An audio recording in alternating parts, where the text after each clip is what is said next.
Hello.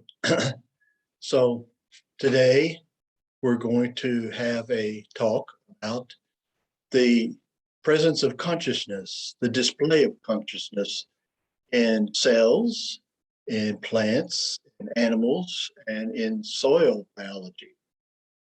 So I'm going to share my screen now. We have a PowerPoint to support the presentation.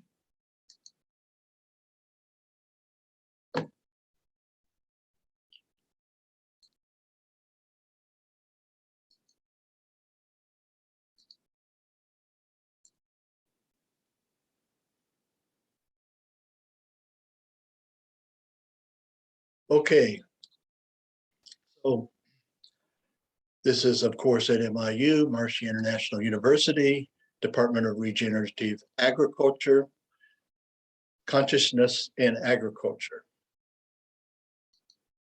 Consciousness in Cells is the title of our talk here today. Cells, plants, animals, and soils. Consciousness in cells. Adaptive mechanisms. One of the fundamental displays in the biological world of intelligence is adaptability. All forms of biology display this. We would argue that it's the fundamental presentation or display of consciousness in the biological world. Adaptation is through evolution, change. All forms of life adapt to the external environment, change their heritable traits, and prepare future generations for more efficient life processes. This is about knowing your past, living the present, and preparing for the future. Cellular adaptation. Adaptations are reversible changes in the size, number, phenotype, metabolic activity, or functions of cells in response to changes in their environment. Cells must constantly adapt, even under normal conditions, to changes in their environment. These physiological adaptations usually represent responses of cells, normal stimulation by hormones or endogenous chemical substances.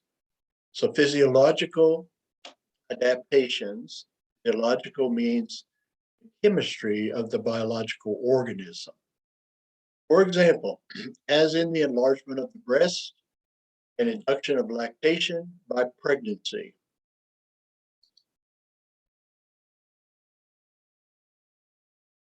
Now we're going to play a short clip on cell adaptation. Cells are constantly exposed to a changing environment which could be beneficial or potentially harmful.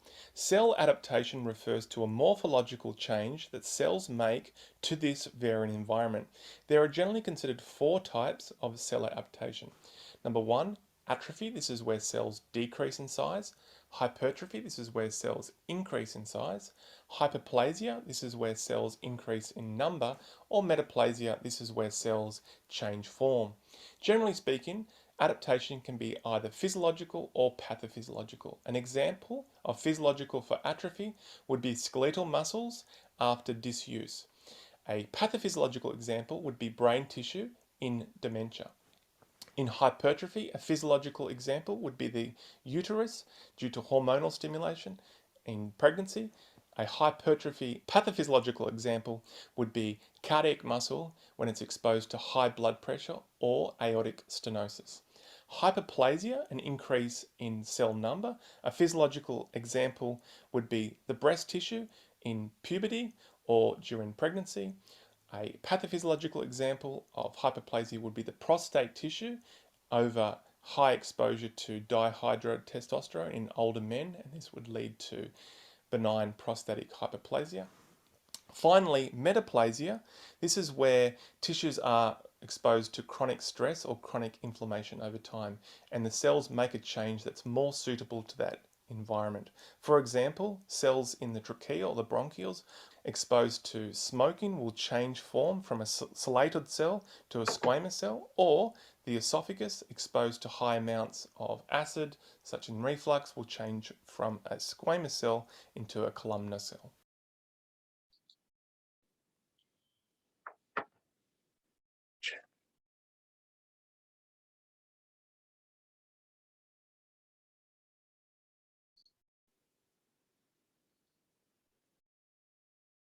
Okay, cellular adaptations. They presented some of this information in the video clip. Cells are able to adapt to changes in work demands or threats to survival by changing their size, atrophy, and hypertrophy, number, hyperplasia, and form, metaplasia. Normal cellular adaptation occurs in response to an appropriate stimulus and ceases once the need for adaptation has ceased. And it's just a visual graphic presentation of these types of changes that occur with cells in biology. Another definition, the expanding definition here, major adaptive changes, atrophy, decrease in cellular size, hypertrophy, increase in cellular size, hyperplasia, increase in the number of cells, dysplasia, deranged cellular growth, not a true adaptive state, is atypical hyperplasia. Metaplasia, replacement of one type of cell with another. And these are illustrations of that process. Okay, so we've covered an introduction, brief, on how cells in biology adapt. Now let's talk about move further into the chemistry of this process. So this is a description of signal transduction. There are 3 stages in the physiology of an animal or a plant, in any biology. This is the process, this is the pathway that takes place as chemical pathway that is responsible for the conveyance of signals. There is a reception, a transduction, and a response by the cell. There are signal molecules that are from the environment. There's a receptor. The receptor is normally very much keyed chemically or biochemically to be a receptor for a type of signal molecule. Then the signal molecule or the receptor molecule conveys a chemical message through the signal transduction pathway, ultimately generating and stimulating a cellular response. Now this business of signal pathways is not much different really than your own senses. Whenever you see something from outside, there is chemical signaling that moves through the neurons of your nervous system, ultimately arriving in your brain, where there may be a conscious decision, a perception, an interpretation of the stimuli, and a response to it. Same thing is happening throughout the entire world of biology. Sometimes this is referred to as biosignaling, where you have the signal molecule interacting with the receptor, a relay molecule, transduction, the signal transduction pathway, and activation of a cell response. Now, the genome gets involved with this. Your DNA is an interactive part of this process. So here we have the external stimuli, we have the receptor, we have the transduction pathway, which is a combination of chemical interactions, biochemicals, and then ultimately you have a potential response at the nuclear level in the nucleus of the cell. And it may be an inactive transcription factor or an active transcription factor, where a messenger RNA is produced, copying the architecture of the DNA. and ultimately producing a cellular response that's genetically driven. Interesting comment here about DNA, as we have evolved an understanding of what your genotype is, which is your DNA. It has, in the past, thought to be something that was relatively fixed. So your DNA produces blue eyes, or your DNA produces a certain yield potential for a plant. Today, we understand DNA as being much more dynamic than that. It's really a collection of a small number of nucleic acids that form permutations and combinations by the millions. And ultimately, it is a part of our physiology, our biology, that is the brain center for our adaptability, which means it literally has the ability to flex and demand and respond to whatever we are confronted with in order to optimize the opportunity to evolve the biological survival and evolve the system, deal with the future. Here's a short clip, common cell signaling pathways.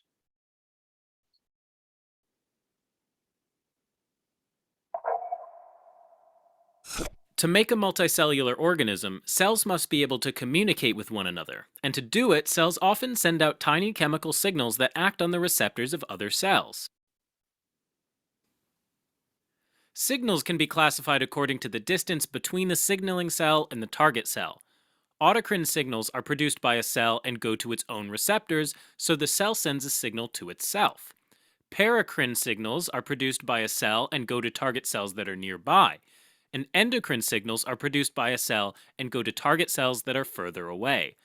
Examples of these include hormones that are secreted into the bloodstream, as well as cytokines that can be released at the site of injury and act on the brain to cause a fever.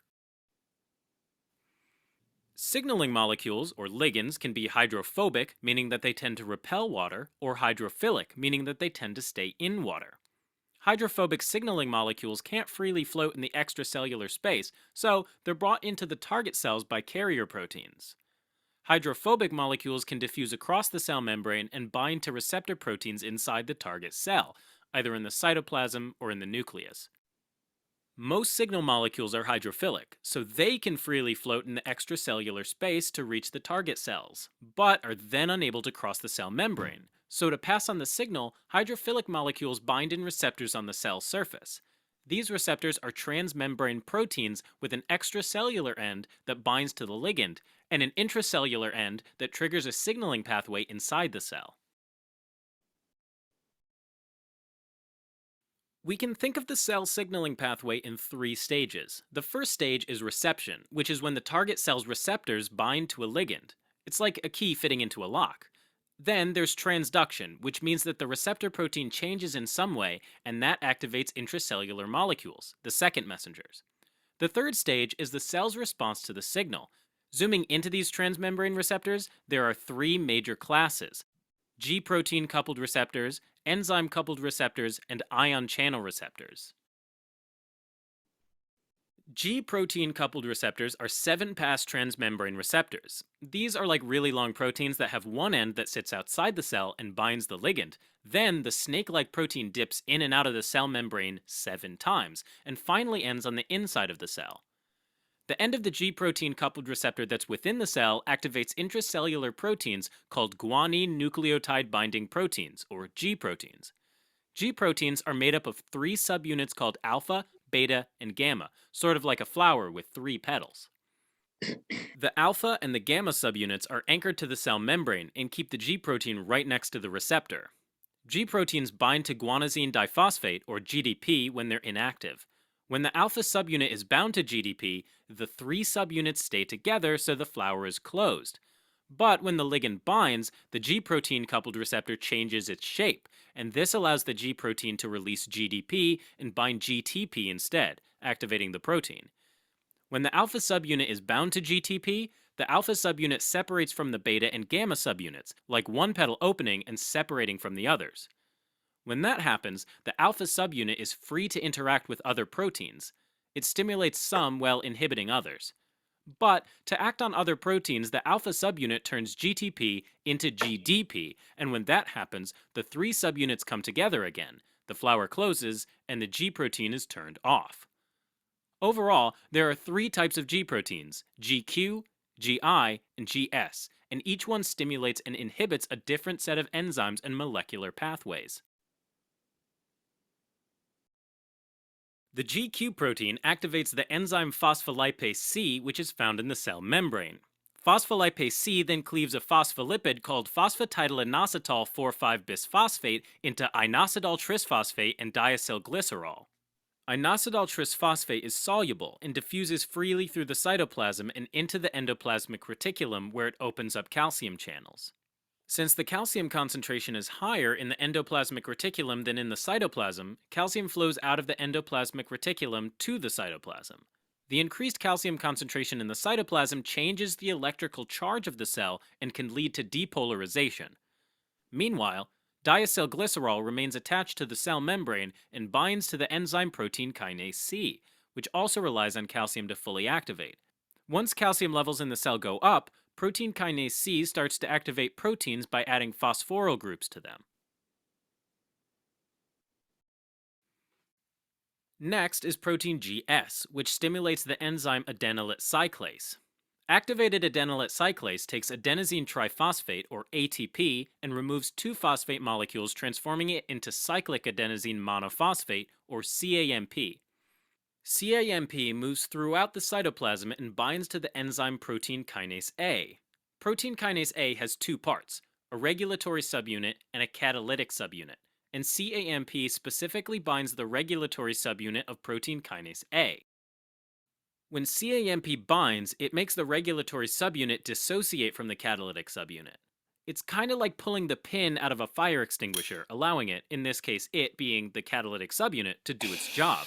So, after dissociating, the catalytic subunit of protein kinase A is free to phosphorylate target proteins that trigger a cellular response. Finally, there's the protein GI, which is also bound to adenylate cyclase, but in this case it inhibits it, causing negative feedback on protein GS. This is particularly important in helping to inactivate cells.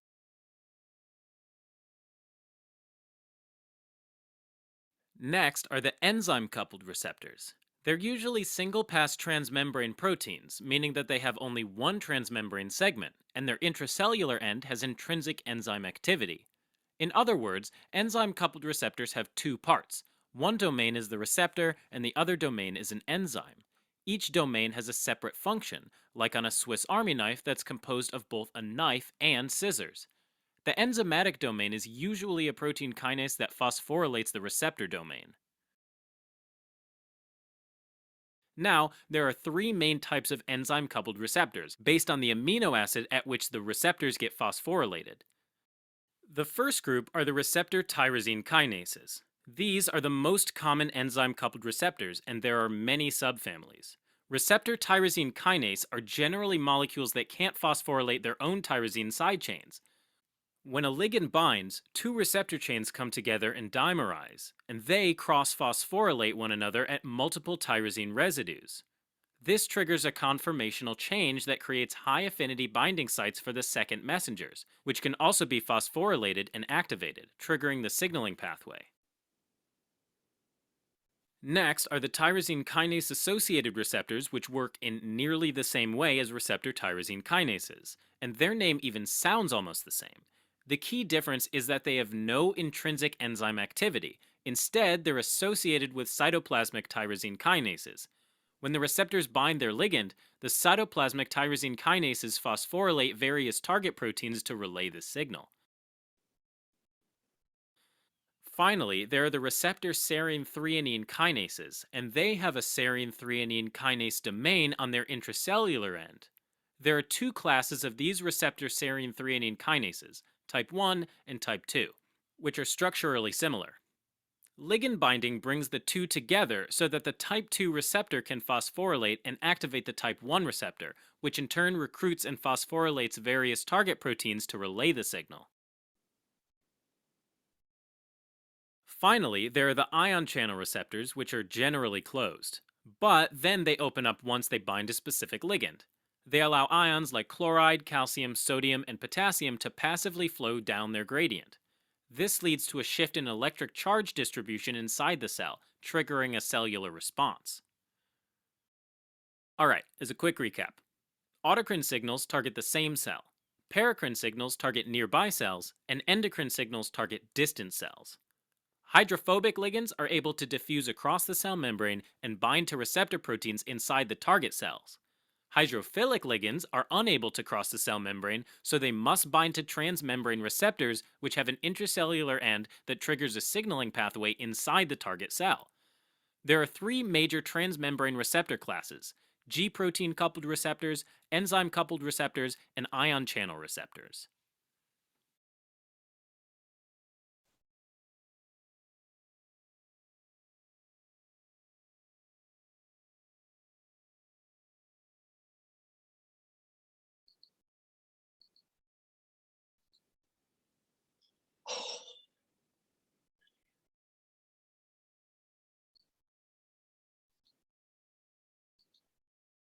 Okay, so after that video clip, you now have an exposure to the complexity, the biochemical complexity in that the chemistry that underlies the conveyance of information. And this is part of your physiology. It's part of the physiology of a plant, part of the physiology of a microorganism, part of the physiology of everything that is alive. And this chemical signaling is, while it looks quite complex biochemically, it is functionally always producing a result, which we will call the cellular response to the outside world. Okay, moving quickly on to plants now. There is consciousness in plants. Plants are interconnected. Plants are capable of generating responses like any biological cellular system. For example, in this illustration, it is the chloroplast that's where photosynthesis is taking place. That's where the chlorophyll is located. That's what makes the leaf green. Chlorophyll can signal stromal cells, which interact with the nucleus, producing proteins that are a part of the biochemistry of a plant's immune response. Plant metabolism, responding to many things. Abiotic stresses, UV radiation, temperature, soil salinity, water stress, wounding, atmospheric changes. Biotic stresses, pests, diseases, allelopathic interactions, the interaction between plants. Defense-related components. These are the chemistries, some of the biochemistries that are normally associated with defense reactions in plant physiology. So we have here polyphenols, alkaloids, terpenes, phytoalexins, polyamines. Health-related components, polyphenols again, in the form of antioxidants, terpenes, antioxidants, and vitamin precursors. Organoleptic-related components, polyphenols, bitterness, color, firmness, terpenes, odor, color. These are the stress response. These are the chemistries of a response to abiotic and biotic stresses. This is the process of communication. This is the biochemical organization displayed in plant physiology. Plants respond to drought stress. In this illustration, we show in a very simple way that there is a response that's being generated in the leaf, in the stem, and in the roots. And you'll see these various descriptions of those responses. So by ABA biosynthesis to model regulation, osmotic responses, antioxidant responses, vessel frequency, vessel lumens, these are the cell wall modifications, antioxidant responses, ABA signaling. So these are all, in brief, it is important to recognize that a plant response to drought is occurring throughout the plant in a different way in each case. Plant is divided into these three areas, in this case, the leaf, the stem, and the root. Plants have memory. They can remember what happens to them, and they can use that information going forward in time. First exposure, in this case, dehydration. Plant suffers, it wilts, it gets rehydrated. The second time it's exposed to that drought condition or dehydration, it remembers how to respond. As such, the plant doesn't suffer as much in the second, third, fourth exposure to a drought condition. This is memory. This is a display of consciousness in a plant. It is dynamic. It is a display of intelligence. It is consciousness in motion in plant physiology. This is a very interesting physiological phenomena that occurs in plants called systemic acquired resistance. Plants actually have a number of defense mechanisms. One of these is systemic acquired resistance, SAR, a whole plant defensive response to disease. When a pathogen, like a bacteria or fungi, when a pathogen invades, a long distance chemical signal is sent from the infection site that triggers the SAR response. Graphically, if the pathogen hits this side of the plant and it infects these leaves, then there are signals that are sent, biochemical signals that are sent through the vascular system of the plant, which are translocated to other parts of the plant where a response, a cellular response is generated, which forms a resistance to that same pathogen, thus protecting this part of the plant. Here it's too late, the pathogen has invaded, but the invasion triggers this systemic acquired resistance. Systemic means that the resistance is being moved inside the plant through the vascular system. So here we have a virus, a fungus, or a bacteria, or a nematode attacking the plant. Phloem and xylem, these are the vascular systems that move the signals. Pathogenesis-related protein induction in the distant tissues.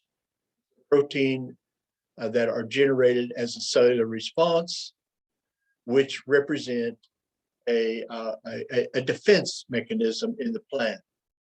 And one of the chemistries that's involved in this process is salicylic acid. All right, this is a more complex presentation of this physiological response to a pathogen. This is a very intelligent organization in a plant. It's interesting to comprehend what this represents in plants and the management of plants. And you'll often see, even in the video clip that we showed, you'll see the presence and description of certain plant foods that we're all familiar with, like phosphorus, calcium, and you'll see they are an integral part of these physiological signaling pathways. So pathogen infects, you have a combination of immune signals that are moved through lipid transfer proteins. They're moved by lipid transfer proteins. Lipids are fats. And you have different types of responses. So this graphic shows that in this side, salicylic acid is a signaling molecule that stimulates and primes immune-related genes genes that support the immune system. Over here, accumulation of acylic acid produces memory at the DNA level. This is where memory is recorded, and it's done so by recombination of nucleic acids within the DNA, and you get this transgenerational immune memory. So as the plant evolves, as it goes through its evolution, even to a certain extent, plants remember this from one generation to the next. So this is a DNA programmed memory system that exists in the nuclear physiology of a plant. Here we have another pathway, salicylic acid secretion of plant response proteins, and you have direct, immediate antimicrobial activity to combat the invading pathogen, ultimately protecting these three leaves, while this one is probably lost to the infection. Another way of looking at this, you have these effectors. These are the invaders. They call the effectors. And these effectors, these are signaling molecules that reach these receptors, which work to generate a intercellular response. A cell surface immunity can be generated right at this level. Intercellular immunity can be generated at this level inside the and behind the membrane of the plant cell. Another way of looking at this is to think of rhizospheric immunity. Here you see a micrograph of that. And these are cells that have been modified in form at the point of a root hair, which cells are now functioning to prevent the invasion of these disease-causing agents. We have intercellular signaling. You have stomatal immunity that is developed.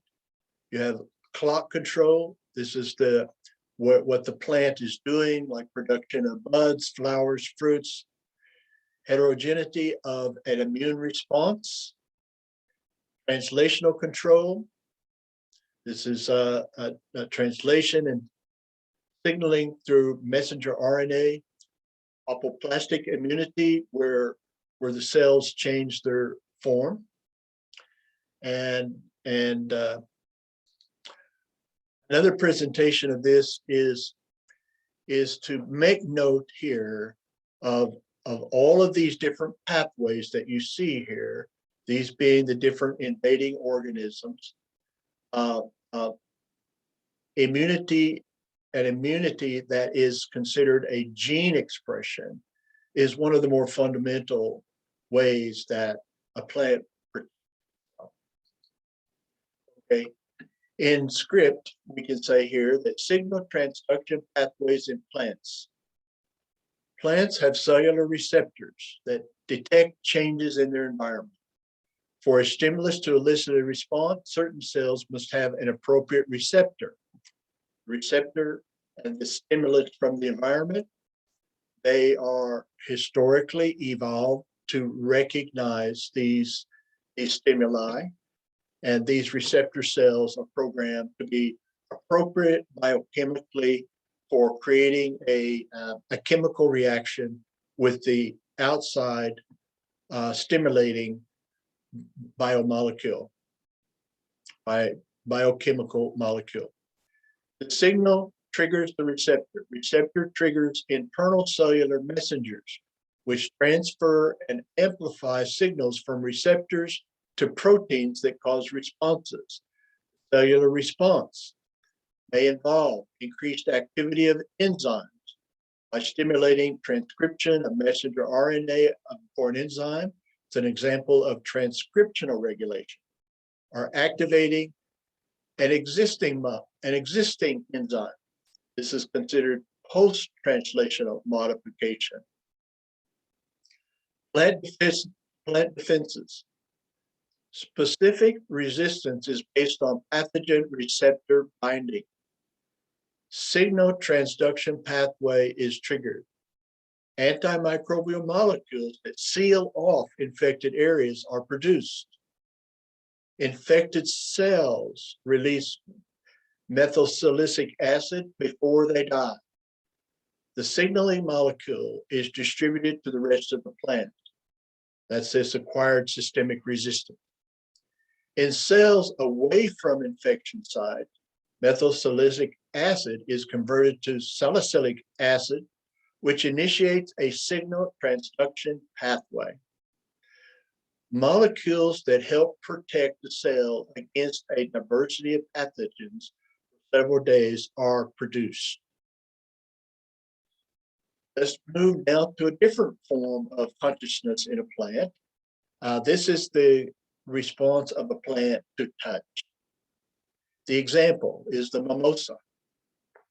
The mimosa pudica, commonly known as the sensitive plants, is touched by another organism. Its leaves fold in upon themselves and its stems droop. Probably many of you have seen this before. It is hypothesized that this rapid folding deters herbivores and insects from eating the plant by making the plant appear smaller, while simultaneously exposing the sharp spines on the plant stems. The mimosa also inhibits this movement during the night, and when it is exposed to factors such as excessive heat and rain, protecting the plant from physical damage or desiccation. So while it looks kind of simple, the plant responding to touch, the intelligence in the plant is multidimensional and serves multiple purposes. And it is really a very ingenious response from the mimosa plant. This is not the only plant that responds to touch. All plants respond to touch. This is one that's just so vivid and easy to see. Sound. Plants like music. But plants can respond to sound. They may respond at the seed germination stage, the early vegetative stage.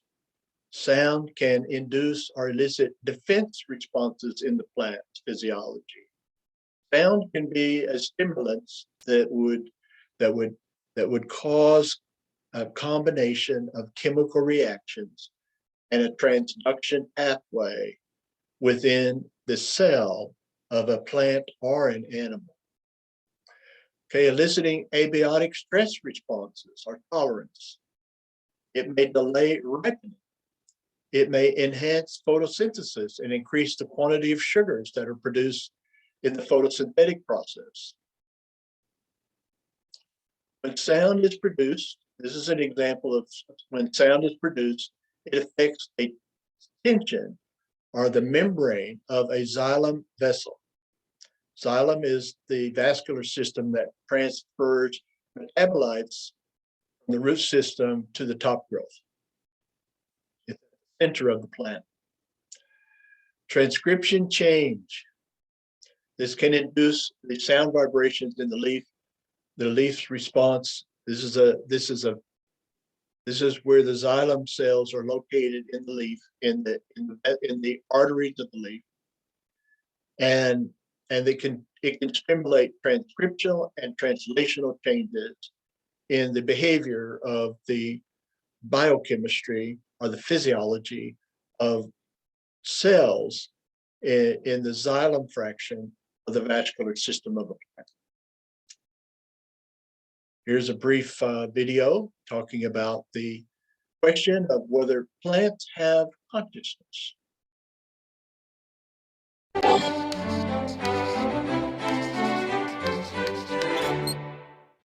Hey there and welcome to Brain Stuff. I'm Josh Clark and this is the Brain Stuff where I explain to you whether or not plants are conscious, which is a pretty cool question. Have you ever seen that old classic Star Trek episode, A Wink of an Eye, where the Enterprise crew encounters this race of aliens that move so fast that by comparison the Enterprise crew seems to not move at all? They're kind of like plants to these aliens. And just like in our reality, if you look at a plant in fast motion, you can see that it has a lot of lively movements. But are they really conscious? That is a great question. And it was first posed by a guy named Charles Darwin, who you may have heard of at some point in time. And he came up with the concept of the root brain. The idea behind this is that the tips of a plant's roots act as kind of a brain for it, accepting information from outside stimuli and telling the plant to act or move or do something as a reaction. Over time, this concept led to the field of what's called plant neurobiology, and that term drives other scientists crazy. But TS, because this field of inquiry has yielded some pretty cool ideas about plants. For example, we know that plants have a lot of senses that are analogous to human senses like sight, smell, sound, touch, taste. Like when a plant senses that a caterpillar is eating one of its leaves, it will produce this kind of substance that's like a mustard oil to repel the caterpillar. The cool thing is that scientists have found when they play just the audio recording of a caterpillar, there's no caterpillar anywhere around, by a plant, the plant will still produce this mustard oil-like substance, which means that plants can hear in a way. That's pretty awesome, right? This chemical signaling thing appears in plants throughout nature. The smell of fresh cut grass is actually a signal to other grass plants that there is some sort of crazy danger afoot. What's going on? I don't know, but everybody duck. Now, the reason some scientists hate the term plant neurobiology is that plants lack neurons. Hence they can't have a neurobiology. But this is kind of splitting hairs. Researchers have found that plants do have something that's like a central nervous system. They have glutamate receptors, just like we do. We use ours to form memories. They have neurotransmitters, and they use electricity to transfer information throughout the plant to get it to move and react. And some scientists have found that when you give plants drugs, yes, some scientists give plants drugs, that it can actually have weird effects on the plant's central nervous system, like they're on drugs. Plants can also display learning behavior, which is another hallmark of consciousness. For example, the Mimosa pudica plant has this cool defense mechanism where when it senses danger, it curls its leaves inward. But that requires a lot of energy, so the Mimosa pudica plant has evolved to not curl its leaves when it deems the stimulus non-dangerous. Right? Well, scientists found that when they drop the Mimosa pudica plant, at first it'll curl its leaves, but after a few drops, it will figure out that the drop is not actually a threat and will learn to stop curling its leaves. Even more astounding is that these plants display some sort of memory, because a month later, when they're dropped again, they still won't curl their leaves. It's not a novel experience anymore. The plants have learned. So are plants conscious? The jury's still out, but it's starting to look that way. So maybe when you hear that you're supposed to talk to your plants to get them to grow more, it's not actually because of the CO2 you're breathing out onto them, it's because they're reacting to being treated nicely. This was a great episode. I know you agree. And for even more great stuff, a universe of great stuff. Okay, so our conclusion is plants are conscious, and they are capable of responding to communication from pathogens to insects to even music and humans talking to them. Animals also have consciousness. And when we say animals, we're really talking about this tree of life, which goes from the smallest of the smallest to the largest of the largest, all of biology. Charles Darwin quote, "Let it be borne in mind how infinitely close fitting are the mutual relations of all organic beings to each other."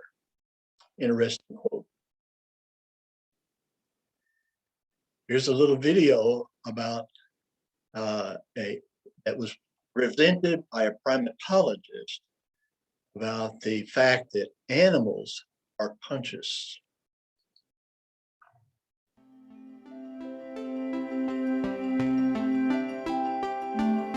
My cynical reaction to questions about consciousness is, you tell me what it is and I tell you if an elephant has it. And that usually shuts people up, because you will not be able to tell me what it is and how I should measure it. That is really not a good reaction, because I actually believe that animals have some level of consciousness. And so, for example, the approach that I sometimes take is that there are certain things that we humans cannot do without consciousness. If we find these kind of actions also in other species, we must assume that they also involve consciousness. So for example, you cannot plan a party for tomorrow for your friends without consciously thinking about how much beer you need, what kind of music you're going to play, who's going to be invited. And you have to consciously think about the event before you can plan it. Now we have very good evidence that animals can plan. We have lots of experiments now on it, and we have nature observations. For example, chimpanzees will collect tools on one location and then walk for 3 miles, and so then an hour later they're going to use these tools to fish for termites or to open a beehive, meaning that they probably had been planning the action, and we test that out in the laboratory, and we have evidence for planning in birds, we have planning in apes. So if they can plan, and we plan consciously, it's very hard to imagine that they can do these same things that we do unconsciously. I find that hard to imagine.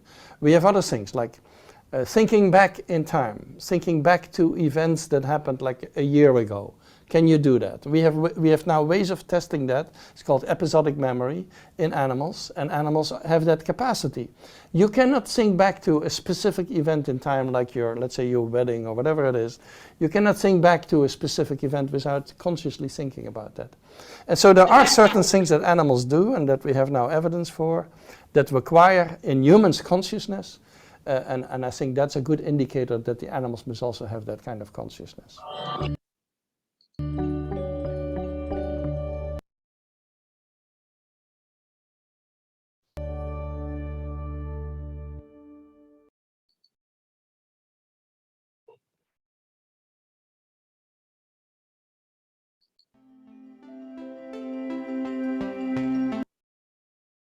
Okay, animals and consciousness. Let's start with cows. This is an interesting case history. Cows respond to music in many different ways: productivity, health, response to their each other. Classic music in cows. Some dairy farmers have long observed that music impacts the mood and in turn the milk production of their herd. Researchers found that many cows tend to produce more milk when certain types of music is played, particularly classic music from the likes of Beethoven and Mozart. I was involved myself in starting a Jersey cow dairy herd here in Iowa next to our university, MIU. And this was done in 1980. And we played Vedic recitations to our cows in order to make them calm, in order to make them happy, in order to get higher milk production out of these cows, and to make them overall experience on our dairy farm a healthy existence. Healthy, happy cows produce a good quality of milk. We use Vedic recitation, specifically called Samaveda, S-O-M-A, Samaveda, a Vedic recitation for our cow herd. And that continues to be a practice that's utilized. And now this dairy herd has been in existence for 40 years. We continue to use these type of recitations to support this cow herd. Okay, this is a study that was done on using music to influence milk production and blood hormone levels in dairy cows. I'll read this very quickly, and you can pause if you want to read it more slowly. Modern light music is actually a symbol painted on sound, a unique expression language for modern humans, and one of the important expression carriers for modern people to express their thoughts. In recent years, the influence of music on milk performance of livestock cows has gradually aroused widespread social concern. The purpose of this article is to further study the effect of light music on milk production and blood hormone levels of dairy cows. So I'll skip to the bottom here. And their research showed an increase in milk production. And the music tended to change, it also increased the content of GABA in the blood of cows and promoted the secretion of growth hormones. Growth hormone plays a major regulatory role in the lactation of cows. which can effectively promote breast milk production and increase milk production. In addition, the serotonin content. This is often considered a hormone or an part of your endocrine system, and the presence of endocrine or serotonin in your human physiology is often associated with a sense of fulfillment and happiness and contentedness. Right? So in this case, serotonin content stabilizes the cow's mood, reduces stress response, and increases milk production. So they see a connection in blood chemistry for the cow when certain types of music were played for the cow. This is a graph of the increase in milk production. The orange line is the cows that were exposed to milk. The blue line are the control group. So it wasn't a huge increase, but even 5 to 10% increase, that 5 to 10% increase can actually represent the 100% of the profit that you generate in a dairy herd. This is an interesting list. It's part of some research that was done. Playlist to milk cows by, and they have a mixture of classic and contemporary music here. Aretha Franklin, Simon and Garfunkel, etc. And for people who prefer classical music, Beethoven, Mozart, like that. Singing to sheep. This is an interesting story. It is a research paper, and it was executed in the country of Mongolia. The title is Like a Lullaby, Song as Herding Tool in Rural Mongolia. Done in 2019, is published in the Journal of Ethnobiology. The abstract. This paper examines the application of song as a herding tool based on participant observation and 20 semi-structured interviews in pastoral encampments in the Gobi Desert over 4 months. I explore what the practice of singing to sheep can elucidate about interdependent human-animal relationships. Herders in rural Dungovi province have a special set of tools for adopting orphaned livestock to new mothers. Species-specific, semi-improvisational songs. The herders I work with in this province report that these songs are their primary method for instigating nursing and developing parental bonds between orphaned newborns and foster mothers. This paper contributes to a growing body of literature in ethnobiology that examines the musical capacities of non-humans. These performances implicate humans in the emotional worlds of sheep and give sheep the role of consumers of music, a position usually reserved for humans. So the sheep, the demonstration here is that the sheep are displaying characteristics of consciousness, namely the ability to appreciate music in a way that's very similar to the way humans might appreciate music. I like this image and the message.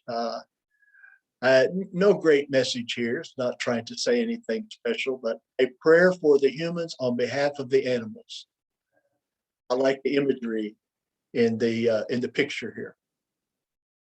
Moving on to soils. So we've covered cells, we've covered plants, we've covered animals. Finally, we're coming to soils. The soil is alive. The soil is thought to have its own composition of biology, which is what gives life to any soil. Soil environments are alive with biologies that display consciousness and intelligent organization. Soils live. The job of the organisms is to keep the soil healthy. Soil is a living thing, is very slowly moving, changing, and growing all the time.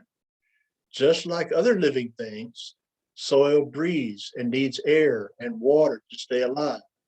Healthy living soil provides us with our everyday needs.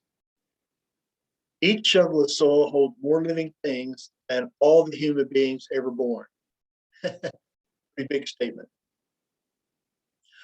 I'm going to give you now some points about microorganisms. Colonization, the display of an organizing intelligence in the world of microorganisms. In this case, the conversation is about bacteria.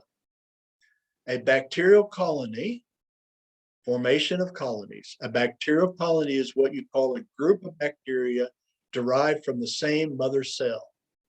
This means that a single mother cell reproduces to make a group of genetically identical cells. And this group of cells forms a mass, which is known as a bacterial colony. Colony has some very unique characteristics. A bacterial colony is made up of thousands to billions of cells that are created from a single cell. These are images of different types of bacteria and the colonies they have created. A quorum sensing. This is a label for a type of communication between colonies of bacteria. Bacteria communicate with one another using chemical signal molecules. This process, termed quorum sensing, allows bacteria to monitor the environment for other bacteria and to alter behavior on a population-wide scale, that means the whole colony, in response to changes in the number and/or species present in a community. So these colonies are always creating relationships with each other. Some of them are combative relationships. Some of them are harmonious relationship of mutual support. But quantum sensing is the label in microbiology that describes this behavior of a colony of microorganisms, where they work in synchrony together, millions and millions of cells in unison, responding as a colony-wide response to their environment. This is just a simple illustration of this. Bacteria talk, it's quorum sensing. Bacteria interfere with each other's talk, quorum sensing inhibitions. Bacteria inhibit each other, which is a growth inhibition, one colony interfering with the growth of another. Microbes form colonies on roots. This is a micrograph. It shows colonialization on hair roots of a plant. Now, this is an interesting description of what happens in the world of plants and the relationship with the soil microbiology. In this case, we're talking about CMN. CMN is common mycorrhizal networks. Common mycorrhizal networks. In this case, the illustration is showing insects invading a plant. Signals are generated. The signals, the chemical signals, take on different forms. The active chemical transport, liquid films that form across the common mycorrhizal network, or it may be electrical action potentials where ions are involved, charged chemical molecules. There's an electrical signal then. And these networks of mycorrhiza, because they have these hyphae that extend out through the root system and connect one plant to another through microbiological physiology, these mycorrhizal networks are capable of conveying these chemical signals. And it's described as an induction of jasmonic acid and salicylic acid signaling pathways. So these signals arrive in the vascular system, and then you have a net result, which is a plant-wide response stimulated originally from a neighboring plant, made to a new plant through microbiological colonization. And the net result is an aerial release of defensive volatile organic compounds, such as methylsalicylate, which repels an aphid. Aphid is an insect that might damage plant. It is a very intelligent system that involves a relationship between the plant, the soil, the microbiology of the soil, and the complex of plants in an agricultural field, or in a forest, or in a garden, or in potted plants in your house. Okay, so to wrap up here, we thank you for participating in this presentation. A few final factors that we will throw out here. Soil is a living resource, home to more than 25% of our planet's biodiversity. 95% of our food comes from soil. And this is an interesting statistic to remember. 1 hectare of soil contains the weight equivalent of 2 cows' bacteria. Okay, thank you very much. Thank you very much. This is the lecture for week number 5 in this course.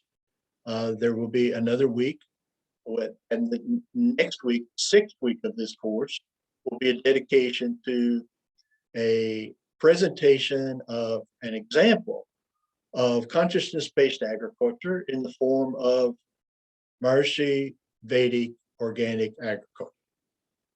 Thank you very much.